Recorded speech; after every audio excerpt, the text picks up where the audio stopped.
नमस्कार दोस्तों। आज 1 जनवरी 2026 है और नए साल के पहले ही दिन बहुजन समाज पार्टी और मायावती को लेकर राजनीति में बड़ी हलचल देखने को मिल रही है। क्या मिशन 2027 का बिगुल बज चुका है? क्या मायावती की राजनीति में वापसी होने वाली है? इन तमाम सवालों के जवाब आज की इन बड़ी खबरों में छिपे हैं।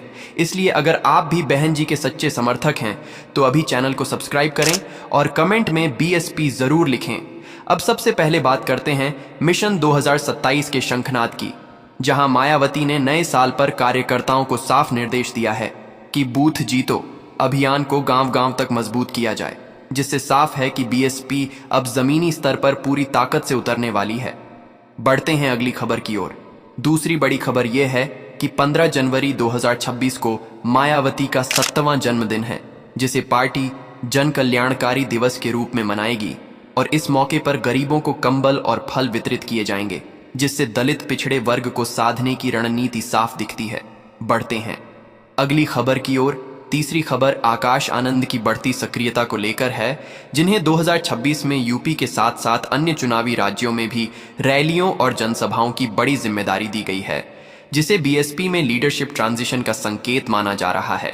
बढ़ते हैं अगली खबर की ओर। चौथी खबर बीएसपी के लिए चिंता की है, क्योंकि नवंबर 2026 में राज्यसभा सांसद रामजी गौतम का कार्यकाल समाप्त हो जाएगा और इसके बाद बीएसपी के पास संसद के दोनों सदनों में कोई प्रतिनिधि नहीं बचेगा। बढ़ते हैं अगली खबर की ओर। पांचवी बड़ी खबर यह है कि मायावती ने साफ कर दिया है कि पार्टी आगामी चुनावों में अकेले उतरने की रणनीति पर विचार कर रही है, भले ही इंडिया गठबंधन की ओर से साथ आने के संकेत मिलते रहे हों। बढ़ते हैं अगली खबर की ओर।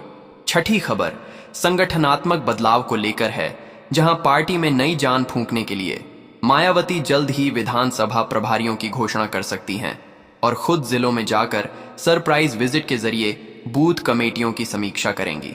बढ़ते हैं अगली खबर की ओर। सातवीं खबर दिल्ली विधानसभा चुनाव से जुड़ी है, जहां बीएसपी यूपी बिहार के प्रवासी वोटरों को साधने के लिए खास रणनीति बना रही है। बढ़ते हैं अगली खबर की ओर। आठवीं खबर यह है कि मायावती अपने जन्मदिन पर अपनी आत्मकथा मेरा जीवन संघर्ष और बीएसपी मूवमेंट का सफरनामा का अगला वॉल्यूम जारी कर सकती हैं। बढ़ते हैं अगली खबर की ओर। नौवीं खबर में नए साल के संदेश के दौरान मायावती ने केंद्र और राज्य सरकार पर दलित और पिछड़े वर्ग की अनदेखी का आरोप लगाते हुए तीखा हमला बोला है। बढ़ते हैं अगली खबर की ओर।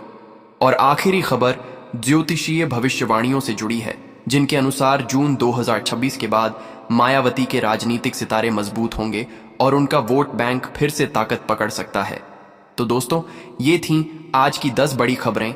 वीडियो पसंद आया हो तो लाइक करें, चैनल सब्सक्राइब करें और कमेंट में बीएसपी जरूर लिखें और वीडियो के आखिर में जोर से बोलिए, भारत माता की जय।